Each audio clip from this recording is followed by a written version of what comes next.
주신 하나님 말씀 사도행전 15장 36절로 41절까지 말씀입니다.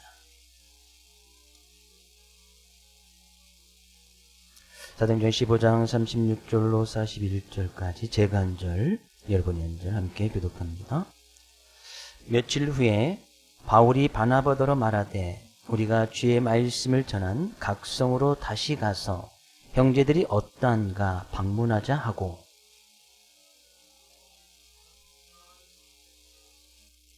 바울은 밤빌리아에서 자기들을 떠나 함께 일하러 가지 아니한 자를 데리고 가는 것이 옳지 않다 하여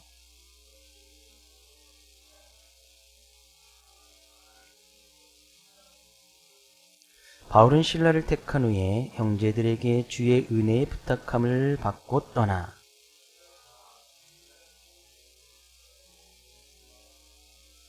아멘. 어떤 미모 대회가 있는데 그 미모의 기준이 이렇습니다. 이건 어떤 미모를 뽑는 대회인지 한번 좀 생각을 해보시기 원합니다. 코는 좀 커야 되고요.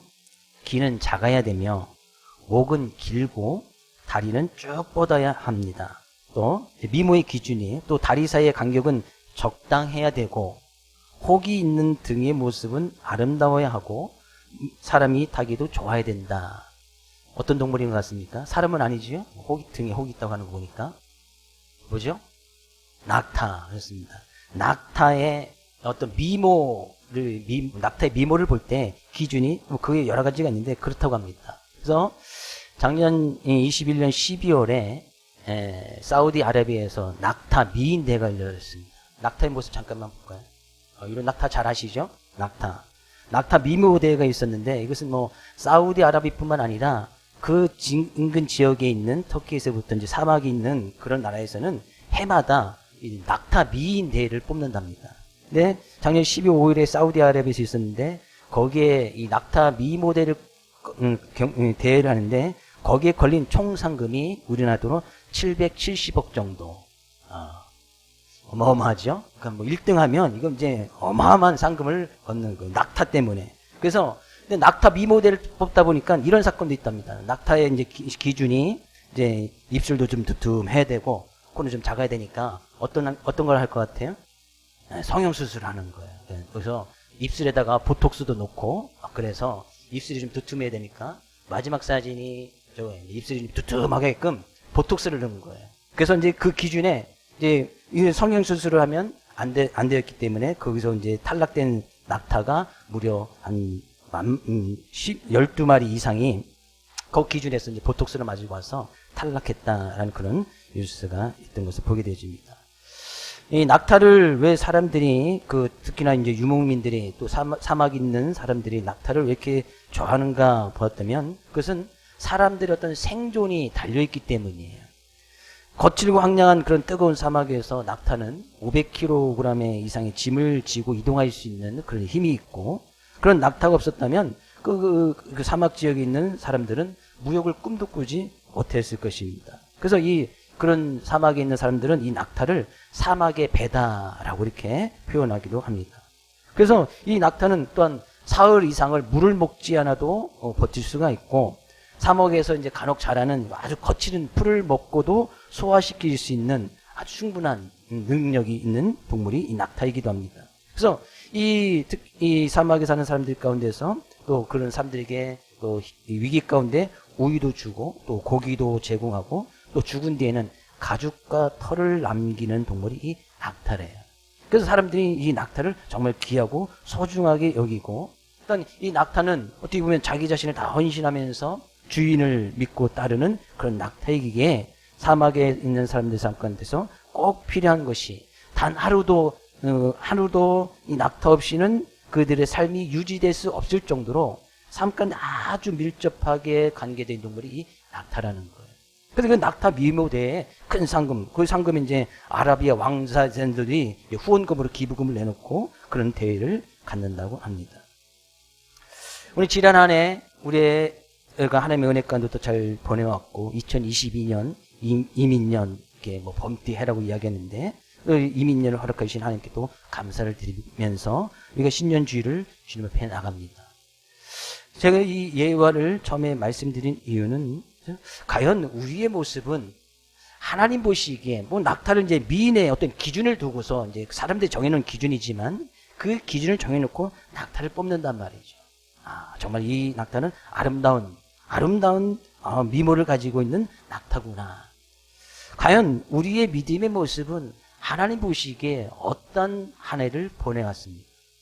2022년은 정말 우리가 하나님 보시기에 어떠한 믿음의 모습으로 하나님 앞에 서 있을 것입니까? 과연 하나님께서 하나님의 나라를 이루고 하나님의 뜻을 이루기 위해서 하나님께서 어느 누군가를 택하여서 쓰고자 하신다면 하나님이 과연 어떠한 사람을 택하여 쓰시고 어떤 교회를 택하여 쓰실까요? 사람들에도 남들마다 다 기준이 있습니다. 동물을 뽑는 데도 기준이 있듯이 하나님께서도 하나님의 나라를 위해서 사용하시고자 하는 그런 하나님의 도구를 택하실 때는 분명히 나름대로 어떤 기준이 있을 것 같아요.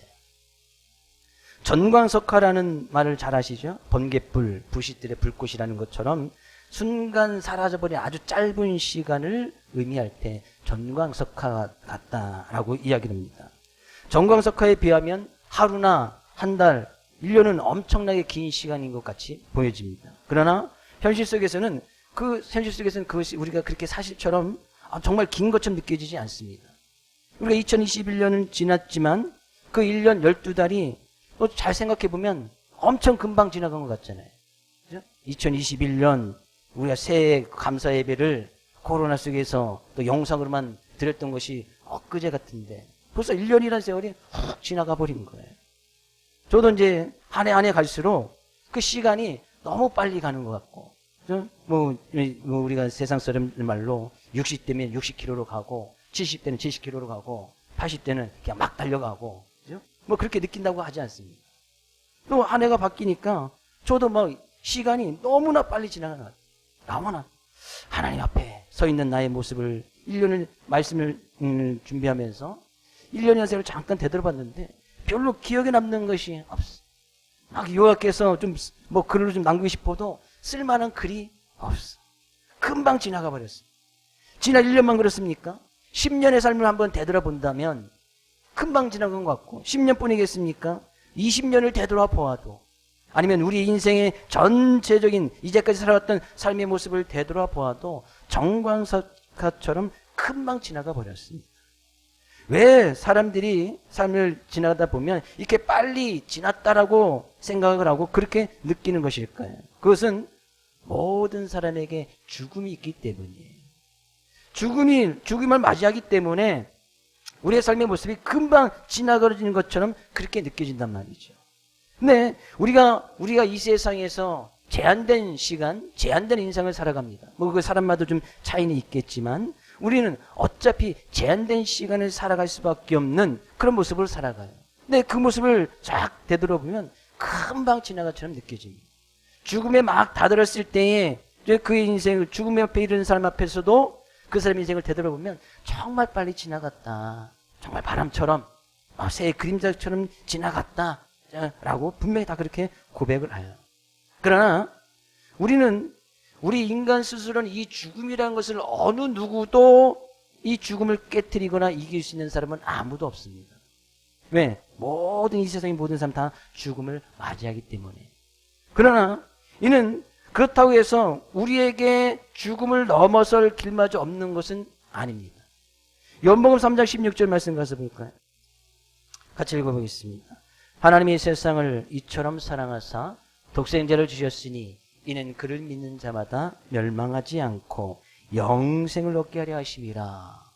하나님이 이 세상을 이처럼 사랑하사 예수 그리스도 독생자를 주셨으니 이는 그를 믿는 자마다, 예수 그리스도를 믿는 자마다 멸망치 않고 영원한 삶을 이야기하는 거 아니겠습니까? 영생을 얻게 하려 하심이라. 영생을 얻을 수 있는 그런 놀라운 은혜를 우리에게 허락하여 주셨다는 거예요. 예수 그리스도의 십자가의 죽음과 부활하심으로 말미암아 죽음을 넘어설 수 있는 영원한 길이 되어주신 그 예수 그리스도를 통해서 우리는 영생을 살아가는 거예요. 그러면 우리는 지금 예수 그리스도를 믿는 사람이다. 그리스도인이라는 삶의 모습은 영원한 삶을 살아가고 있는 그런 와중이에요. 지금 영원한 삶을 살아가는 거예요. 근데 그 영원한 삶을 살아가는 그 와중에 육체적인 죽음을 잠시 맞이할 뿐이에요. 그래서 그리스도인은 예수 그리스도의 영원한 생명 속에서 이 땅에서도 영생을 누리며 살아가는, 천국을 누리며 살아가는 삶의 모습이 바로 그리스도인이다. 믿는 사람이다. 이런 얘기죠. 그래서 하나님께서 그런 은혜의 자리로 우리를 불러주시고 이렇게 자녀 삼아주시고 영원한 삶의 모습 속에서 이 세상 삶의 모습 가운데서 과연 믿는 자의 모습으로 그리스도인 나의 삶의 모습은 어떻게 살아가야 되는지 오늘 본문 속에 나타나는 바울과 바나바, 마가와 실라의 삶의 모습을 통해서 그런 귀한 은혜를 나눴으면 좋겠습니다. 바울과 바나바 그들이 1차 전도여행을 마치고 다시 이제 원래 교회에 있던 안디옥 교회에 와서 그 하나님께서 부으신 놀라운 은혜를 나누고 인근 지역의 복음을 전하면서 큰 기쁨과 즐거움이 넘치는 그런 삶의 모습을 살아갑니다. 근데 오늘 본 말씀은 이렇게 시작을 하고 있네요. 36절. 며칠 후에 바울이 바나바더러 말하되 우리가 주의 말씀을 전한 각성으로 다시 가서 형제들이 어떤가 방문하자. 바울이 며칠 후에 어느 정도 시간이 지나고 나서 바울이 바나바에게 다시 건의합니다. 우리가 1차 전도여행 쭉 다니면서 교회를 세우고 복음의 은혜를 나눴는데 우리가 다시 그 지역을 방문해서 교회가 어떠한지 난 그들의 믿음을 또 권면해주고 난 그들이 분명한 믿음을 가질 수 있도록 다시 한번 돌아보자 라고 바울이 바나바에게 건의를 합니다. 그랬더니 바나바가 그 의견을 받아들이는 거예요. 그러면서 37절 바나바는 마가라는 요한을 데리고 가고자 하나, 그죠? 그 의견을 받아들였던 바나바도 이제 의견을 하나 제시하는데 좋다. 우리가 1차 전도행했던 것을 같이 다니면서 복음을 다시 증거하고 그 믿음에 견고히 설 수 있도록 사람들을 권면하자. 근데 갈 때 마가라는 요한도 같이 데리고 가자라고 이야기를 하는 거예요. 우리는 마가 요한이 누구인지 우리는 살펴보았습니다. 마가 요한은 뭐 같은 사람이에요. 마가라는 이제 히브리식 이름이고, 요한은 히브리식 이름이고, 마가는 로마식 이름이에요. 같은 사람이에요. 마가. 근데 이 마가가 어떤 사람이었어요? 바나바의 사촌 동생이었고 1차 전도 여행 때 같이 수행원으로 동참했던 청년이 이 마가잖아요. 근데 이 마가가 같이 1차 전도에 동행하고 갔다가 어디에요? 밤빌리아 버가라는 그 지역에서 그죠? 너무나 힘들고 뭐 괴로웠든지 그 전도팀에 이태해서 자기 집으로 그냥 예루살렘에 돌아가 버렸어요. 뭐 우린 그 이유를 몇 가지 살펴보았는데 어쨌거나 그 전도팀에 합류하지 못하고 해서 중간에 돌아가 버린 거예요. 근데 2차 전도행을 다시 가자라고 바울이 이야기했을 때 바나바도 좋다 이야기를 했지만 우리 갈 때 이 마가 요한을 데리고 가자라고 이야기를 하는 거예요. 근데 그 의견에 대해서 바울은 이렇게 이야기를 하네요. 바울은 38절 밤빌리아에서 자기들을 떠나 함께 일하러 가지 아니한 자를 데리고 가는 것이 옳지 않다 하여. 중간에 1차 전도행 때도 중간에 포기하고 들어갔던 그 사람을 우리가 같이 2차 여행 때 다시 동행하는 것은 큰 문제가 있겠다. 그 마가 요한을 데리고 가면 되지 않는다. 데리고 가는 것에 반대 의견을 냅니다. 그때 어떤 일이 일어나요? 39절 서로 심히 다투어 피차 갈라서니 바나바는 마가를 데리고 배 타고 구브로로 가고 바울은 실라를 택하여 형제들에게 주의 은혜의 부탁함을 받고 떠났다. 말씀을 통해서 우리는 정말 잘 이해가 되지 않는 부분이 오늘 본문 속에 딱 나타나는 거예요. 지금 이 바나바와 바울이 어떤 사람이에요? 바나바는 어떤 사람이었어요? 안디옥 교회 지금 최초의 담임 목회자였던 사람이 이 바나바잖아요. 이 바나바가 이제 안디옥에서 목회를 하면서 이제 혼자 감당할 수 없기 때문에 좀 바울을 불러서 같이 공동 목회를 했던 곳이 바로 안디옥 교회고, 거기서 이제 공동 목회를 하다가 1년쯤 지나서 우리 전도여행을 한번 다녀보자. 그래서 바울과 바나바가 함께 힘써서 전도여행을 한 1년 이상에 걸쳐서 1차 전도여행을 쭉 다녔던 거 아니겠습니까? 우리는 그것을 갖다 쭉 살펴봤습니다. 그렇게 복음을 증거하는데 열정이 있었고, 그렇게 교회를 세워가는데 최선을 다했고, 우리가 이제 전도 쭉 살펴봤지만 그것이 쉬운 길만은 아니었어요. 가는 곳곳마다 그들을 반대하는 사람, 심지어 바울은 돌에 맞아서 거반 죽게 되어졌고, 가는 곳곳마다 유대인들이 모함하고, 가는 곳곳마다 반대 세력이 있었고, 가는 곳곳마다 그들을 저지하는 그런 복음을 증거하지 못하게 하는 그런 모습들이 많이 있었습니다. 근데 그런 가운데서 바울과 바나바는 하나님의 놀라운 은혜로 말미암아 1차 전쟁 무사히 마칠 수 있었고, 많은 교회를 세울 수 있었고, 또 많은 믿음의 사람들을 세워놓으면서 전 그들이 하나님의 은혜를 증거하며 나갔던 사람들이 바울과 바나바 아니에요.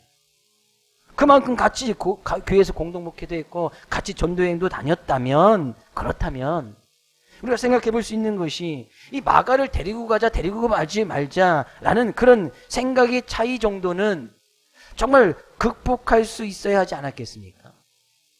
데리고 가는 거, 데리고 가지 마는 거, 지금 바울과 바나바가 정말 자기 목숨들을 버려가면서까지 헌신하고 수고했던 것에 비하면 마가를 데리고 가자, 데리고 가지 말자, 그런 생각의 차이 정도는 충분히 극복할 수 있지 않았겠느냐 말이죠.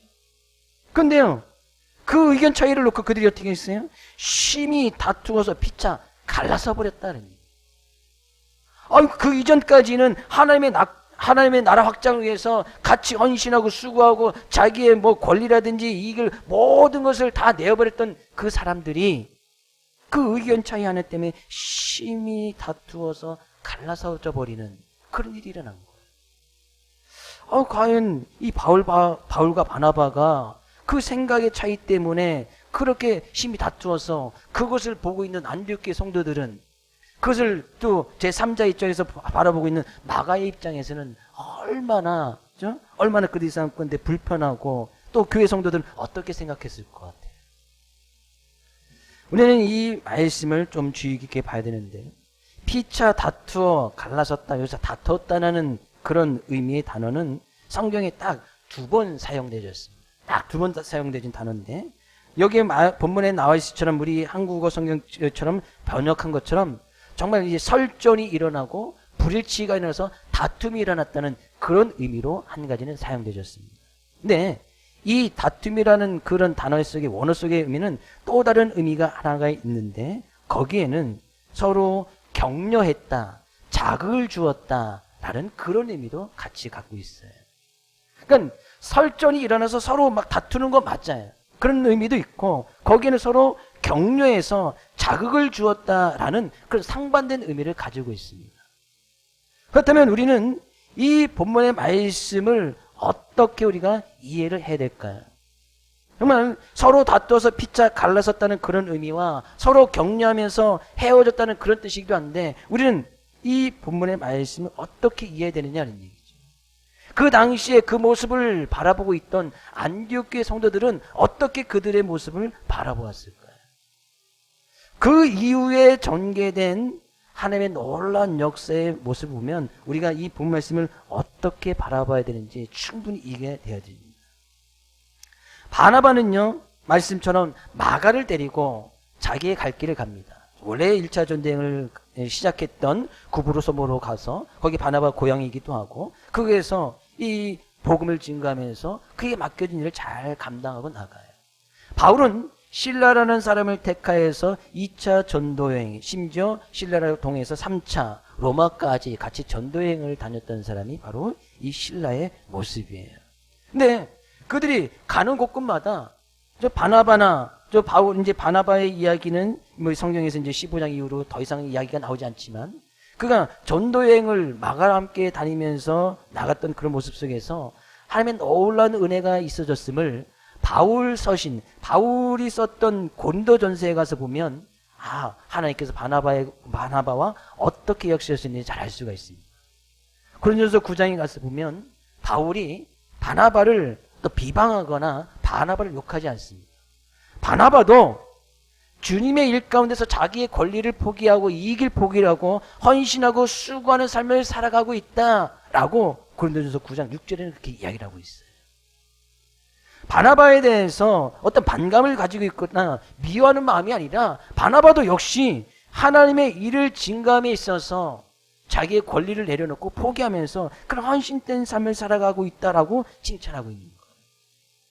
마가에 대해서도 마찬가지예요. 그 이후에 바울 서신에 가서 보면 이 마가라는 사람, 물론 2차 전쟁 때 바울이 반대를 했지만 이 마가에 대해서는 나중에 자기의 어떤 믿음의 동역자에 꼭 필요한 사람, 바울 옆에서 끝까지 바울을 지켰던 사람 중에 한 사람이 바로 이 마가예요. 그리고 우리가 성경 가운데 사복음서 가운데 있는 마가복음을 조술했던 사람이 바로 이 마가예요. 바울이 여기서 지금 심히 다퉈서 바울과 바나바와 마가를 좀 미워하거나 멀리했던 것이 아니란 말이에요. 왜? 그 위에 바울 서신에 가서 보면 계속해서 바나바를 칭찬하고 격려할 뿐만 아니라 마가도 칭찬하고 끝까지 나는 마가가 필요하고 또 그렇게 그를 격려해주고 그 바나바를 마가를 인정해 주었기 때문에 그가 마가복음을 저술할 수 있는, 성경을 저술할 수 있는 그런 사람으로 마가가 자라나고 함께 믿음의 동력자로 설 수 있었던 것을 보게 되어져요. 그러면요, 우린 지금 서로 심히 다투어 피차 갈라섰다라는 그 말 속의 의미에는 물론 의견 충돌이 있어서 나는 마가와 동행할 수 없다, 마가를 데리고 가자, 뭐 그런 의미에서 의견 충돌이 일어나서 설전이 벌어진 것은 맞아요.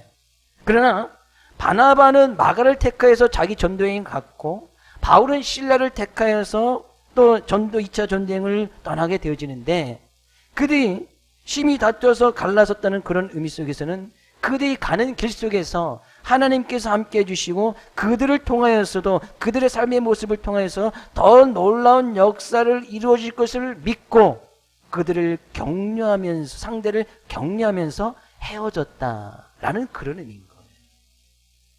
그렇다는 것은 하나님께서 바나바의 삶의 모습을 통해서 또 바울의 삶의 모습을 통해서도 하나님의 놀라운 역사를 이뤄나가실 것을 바나바도 인정했고 바울도 인정했단 말이죠. 물론 의견 충돌이 있었지만 서로가 복음을 증거함에 있어서 그것을 인정해주고 하나님께서 바울을 통해서도 역사하시고 바나바를 통해서도 역사하시고 일단 그들을 통해서 실제적으로 그런 모습을 통해서 유럽이라든지 지금의 유럽이라든지 로마 제국까지도 복음을 증거하게 하셨던 하나님의 놀라운 섭리를 그들이 서로 간에 인정해 줌으로 말미암아 그렇게 복음에 증거했던 놀라운 일들이 일어나게 되어졌던 거예요. 결국에요, 이 바울이 마가를 데리고 가지 말자 했던 것은 그 마가를 어떻게 보면 자극한 거예요. 말 그대로 원어적인 의미에서 그들 마가를 자극한 거예요. 아, 내가 왜 그때 그랬을까? 그죠? 바나바를 격려를 한 것이에요. 그래서 그들이 그런 격려와 자극을 주어서 나중에는 믿음의 동역자로 세워져 나가는데 바울에게는 꼭 없어서는 안 될 가장 귀한 사람으로 이 마가라는 사람이 동역을 하게 되어지는 거예요. 나중에 이제 뒷부분에 가서 이 마가에 대해서도 이야기가 나옵니다. 그들이 각자의 모습으로 의견 충돌이 있었지만 바나바는 마가를 택하였고 바나바는 실라를 택하여서 전도행을 가는 거예요. 네, 바나바가 마가를 택하였고 바울이 실라를 택하였던 이 마가와 실라의 모습도 우리가 잠깐만 살펴보기를 원하는데 전도 여행을 가는 것이 쉬운 길만은 아니었습니다. 네, 마가는 1차 전쟁 때 자기가 좀 실패했던 경험이 있었잖아요. 근데 다시 바나바가 전도 여행을 가져갔을 때 그 바나바의 의견을 받아들이고 그 전도 여행을 따라갑니다. 1차 전도회 때 다녔던 곳을 이렇게 다니게 되어지는데 똑같은 어려움과 문제와 난관이 여전히 마가의 삶의 모습을 할 때 분명히 있었을 거예요. 그럼에도 불구하고 이 마가는 바나바가 자기를 선택한 거에 대해서 그것을 부정하거나 그 의견을 멀리하지 아니하고 그 의견을 받아들여서 하나님 나라의 복음을 증거하는데 같이 동행하게 되어져요. 심지어 나중에는 바울과 믿음의 동역자로 섬으로 인해서 바울을 옆에서 끝까지 도와주고 바울이 감옥에서 그의 삶을 마감할 때까지도 마가가 그 옆에서 바울을 잘 지켜 돌봐줬던 사람의 모습으로 우뚝 서는 그런 믿음의 동역자가 되었단 말이에요. 어째서 그런 일이 일어났습니까? 비록 실패한 모습이 있었지만 다시 마가는 하나님의 놀라운 은혜를 붙들고 하나님께서 자기의 삶을 이끌어줄 것을 믿고 또 하나님의 섭리를 믿고 그 하나님을 의지함으로 말미암아 그를 통해서 놀라운 일들이 일어났다는 일. 하나님께서 자기를 택하시고 자기를 불러주신 그 부르심의 이유를 분명히 잘 깨달았다는 얘기죠. 그것을 잘 알았던 사람이 마가예요. 신라도 마찬가지입니다. 바울이 신라를 택하였던 것은 신라가 자발적으로 내가 2차 전도여행에 합류하겠습니다 라고 자하는 것이 아니었어요.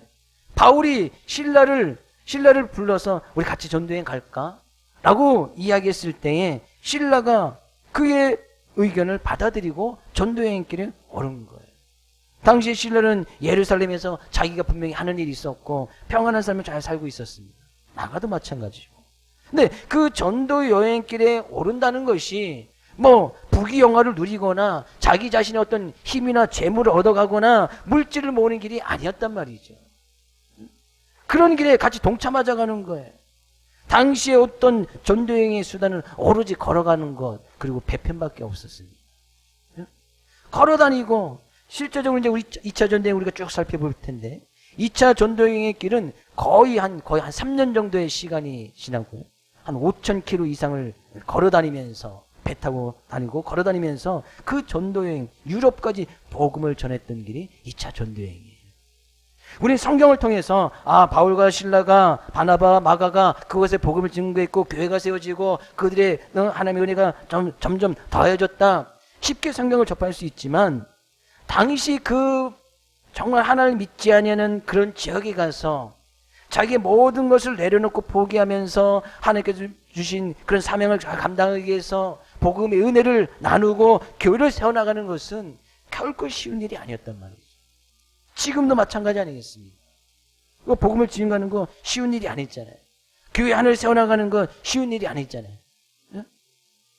이게 요즘은야 뭐 교통편이나 이런 것이 좋아서 어디로 왔다 갔다 하는 것도 뭐 쉬운 모습이었지만 당시에는 오로지 걸어서 바다가 있다면 그들이 뭐 안전한 배도 아닌 바람이 불거나 풍랑이 불면 언제 순식간에 사고를 당할지 못하는 그런 연약한 배를 타고 지역을 이동하면서 복음을 전가하는 길이었어요. 심지어 바울 사도가 그런 2차 전도여행을 다녔을 때에 나중에 그가 고린도 우주에서 고백하기를 내가 그 전도여행 다니면서 수많은 어려움을 당하였고 뭐 바닷가운데 빠지기도 하였고 많은 위험이나 강도의 비나 이런 것을 무슬기로 많이 당했다라고 고린도후서는 그렇게 고백을 하고 있어요. 근데 그 길에 신라가 같이 동참을 하는 거예요. 자기를 택하여서 불러주셨던 하나님의 놀라운 은혜를 신라가 잊지 않은 거예요. 그래서 바울과 신라가 가는 곳마다 놀라운 일이 일어나는 거예요. 바나바와 마가가 갔던 곳에 놀라운 일이 일어나는 거예요. 왜 그들의 삶의 모습 가운데서 그런 놀라운 일이 일어났을까?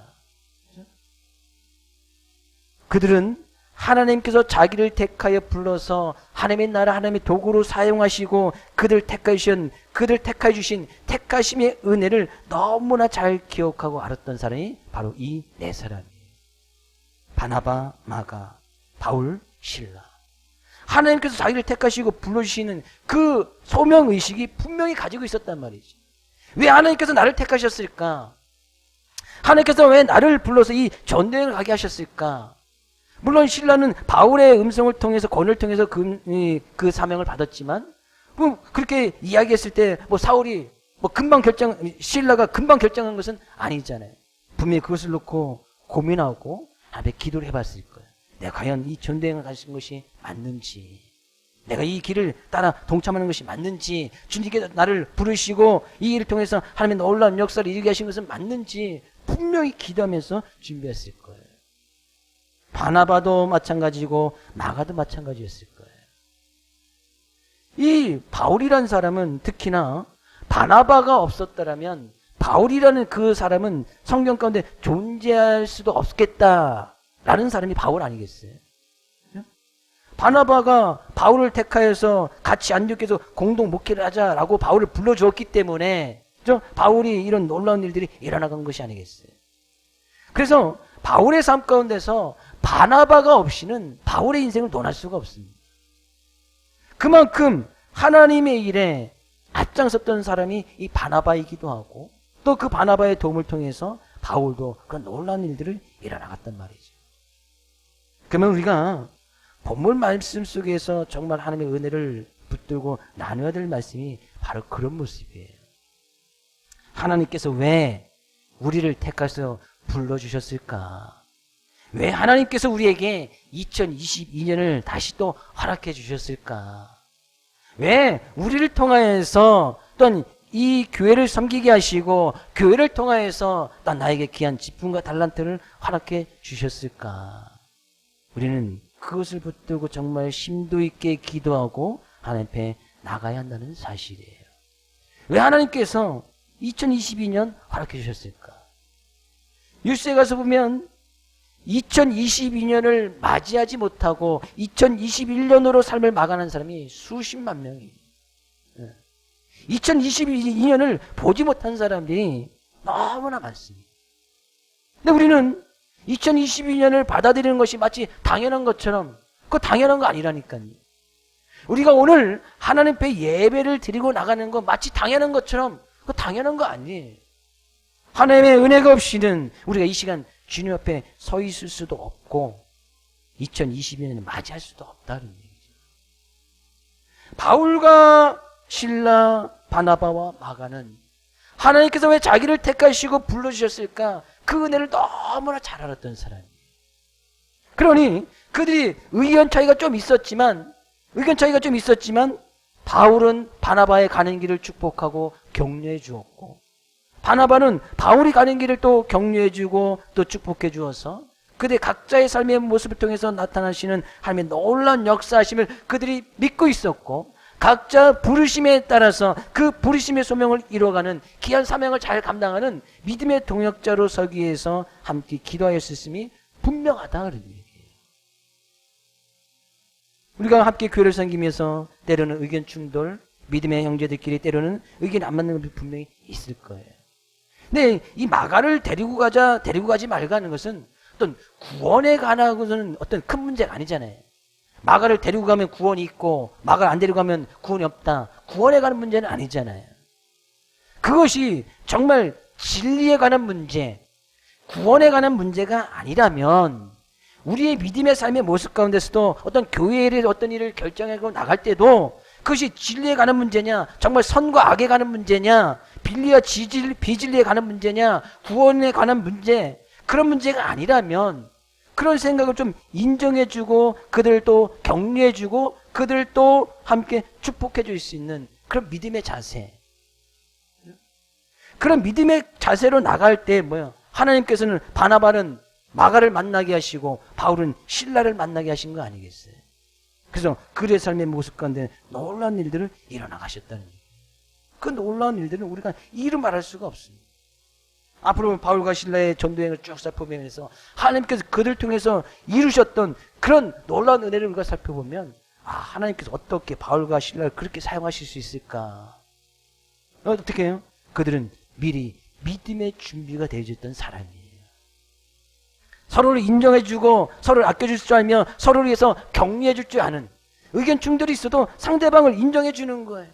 그것이 구원에 관한 문제가 아니라면 만약에 마가를 선택하지 않는 것이 구원에 관한 문제라면 그건 피 터지게 싸워야겠지요.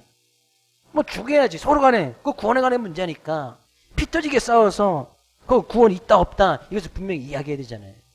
근데 마가를 데리고 안 데리고 가는 것이 구원에 관한 문제가 전혀 상관이 없잖아요. 그러니까 서로를 통해서 인정해주고 그들의 삶을 축복해주고 격려해주는 그런 모습. 그랬더니 거기에서 하나님께서 그들을 사용하시는데 정말 말로 다 형용할 수 없는 그런 놀라운 은혜를 부어주시고 또 하나님께서 그들 통해서 놀라운 역사를 이루어 나가시더라는 얘기예요. 저는 올 한 해 우리의 교회표처럼 우리가 하나님의 은혜의 복음을 증언하는 일을 마치는 그런 교회가 되어지기를 힘써 나가기를 원하는데 그러다 보면 거기는 분명히 의견 충돌이 있을 수도 있어요. 생각이 좀 다를 수도 있습니다. 나는 좀 이렇게 하고 싶고 저렇게 하고 싶고 그런 것들이 분명히 있을 수 있어요. 근데 그것이 구원에 관한 문제가 아니라면 좀 그 생각을 좀 존중해 줄 수도 있잖아요. 또 내 의견이 또 성찰이 되지 않았다고 해서 또 상대방을 미워하거나 그럴 필요도 또 없고, 그죠? 나중에 바울이 바나바를 얼마나 극찬합니까? 그죠? 마가를 얼마나 극찬해요. 그죠? 그러면 바울은 바나바와 마가를 미워했던 적이 없다는 거예요. 그런 모습 속에서 함께 이 비전을 가지고 한 마음과 한 입으로 한 뜻을 향해서 주님께서 맡겨진 그 일을 감당하기 힘써 나간다면 하나님께서는 우리의 삶의 모습을 통해서 우리 교회를 통해서 놀라운 역사를 이루어 나가실 줄로 믿습니다. 올 한해 그런 꿈과 비전을 같이 공유했으면 정말 좋을 것 같아요. 하나님께서 나를 왜 택하셨을까? 우리 교회를 왜 택하셨을까? 왜 2022년을 우리의 삶 가운데 허락해 주셨을까? 어차피 2020년 지나가면 정광석화 같은 빠른 시간을 보낼 것이 분명한데 그럼에도 불구하고 우리를 왜 택하여 주셔서 하나님의 도구로 교회를 살아나가기 위해서 우리를 불러주시고 그런 귀한 사명을 허락해 주셨을까? 그 믿음의 답을 스스로 내려서 하나님 앞에 늘 겸허하게 그런 하나님의 은혜 없이는 살아갈 수 없음을 날마다 고백하면서 올 한 해도 믿음으로써 승리하고 믿음으로 세상을 이겨나갈 수 있는 우리 사랑하는 모든 성도님 될 수 있기를 주의 이름으로 축복을 드립니다.